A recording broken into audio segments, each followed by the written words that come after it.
La parole est maintenant à monsieur Cyril Pellevat pour le groupe Les Républicains pour 4 minutes.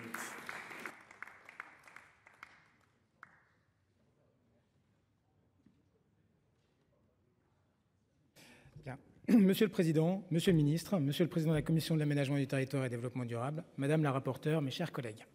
Quand on intervient en dernière position, beaucoup de choses ont été dites et bien dites, et forcément mon intervention reprendra des points qui ont déjà été évoqués.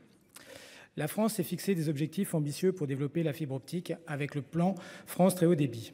D'ici 2026, l'intégralité de la population et des entreprises devra être raccordée à la fibre optique. Avec près de 80% de la population d'ores et déjà raccordée, nous sommes assurément l'un des pays d'Europe les plus performants en matière de déploiement. Mais ces derniers temps, une ombre au tableau amoindrit cette réussite. Les raccordements FTTH effectués sur les derniers mètres par les opérateurs commerciaux et leurs sous-traitants deviennent une véritable jungle grâce aux souplesses du mode stock. Détérioration des équipements, brassage inextricable, non-respect des routes optiques, locaux abîmés et laissés ouverts, dépôts sauvages de matériel dans les shelters, abandonnés, débranchés, au profit d'autres, la liste des malfaçons ne cesse de s'allonger. Leur impact financier est important puisque les collectivités doivent engager des frais pour réparer les dommages. Dans mon département, près de 4 dégradations sont constatées chaque semaine par le CIAN, l'opérateur d'infrastructure. 145 incidents ont été relevés en 10 mois et ce sont 12,5 millions d'euros qui ont dû être engagés pour y pallier. Cette situation est inadmissible au regard des montants colossaux engagés pour déployer la fibre et s'apparente à un véritable gâchis d'argent public.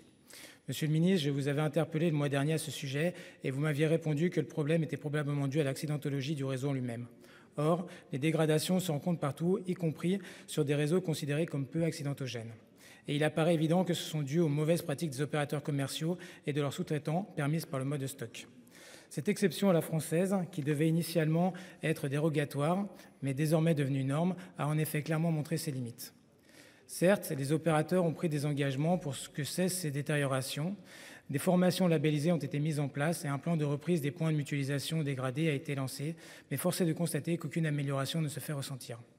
La présidence de l'ARCEP a reconnu elle-même publiquement qu'il n'y avait pas véritablement d'avancée malgré les mesures mises en place. Il faut donc que regarder la réalité en face et constater l'échec du mode stock dans sa version actuelle.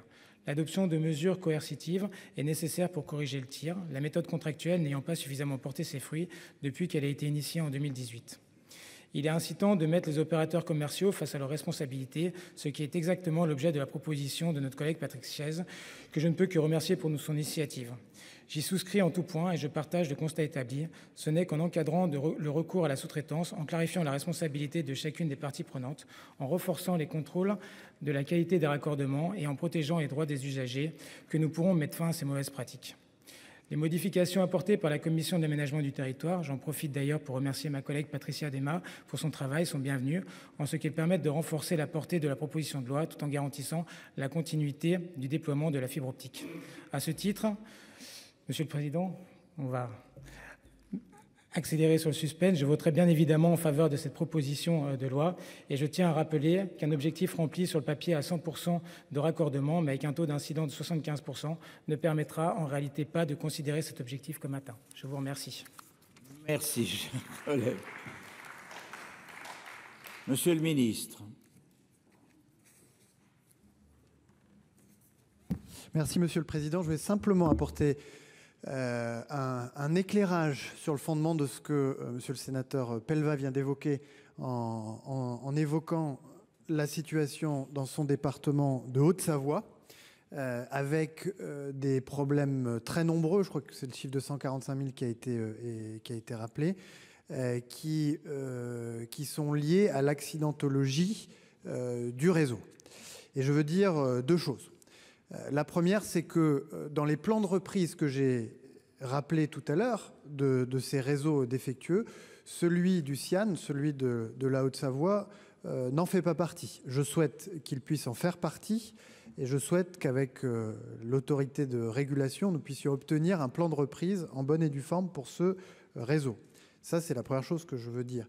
La deuxième chose que je veux dire, c'est que ce type de situation que l'on constate en Haute-Savoie, c'est ce qui représente l'essentiel des problèmes d'accès au réseau de fibre optique dans notre pays. Ce sont des problèmes qui sont liés aux opérateurs d'infrastructures. Comme je l'ai dit, En partie, si, quand ce sont des réseaux accidentogènes. Et ce sont des problèmes que nous devons régler par l'obtention de plans de reprise, d'engagement de reprise de la part des opérateurs d'infrastructure, mais qui ne sont pas traités par la proposition de loi qui, elle, vient traiter l'autre partie des problèmes, qui sont les problèmes notamment de coupures liées à l'activité des opérateurs commerciaux. Mais comme vous avez terminé votre propos avec l'exemple de la Haute-Savoie, ça me permet de le rappeler comme je l'ai fait dans mon introduction. Merci, Monsieur le Ministre. La discussion générale est close.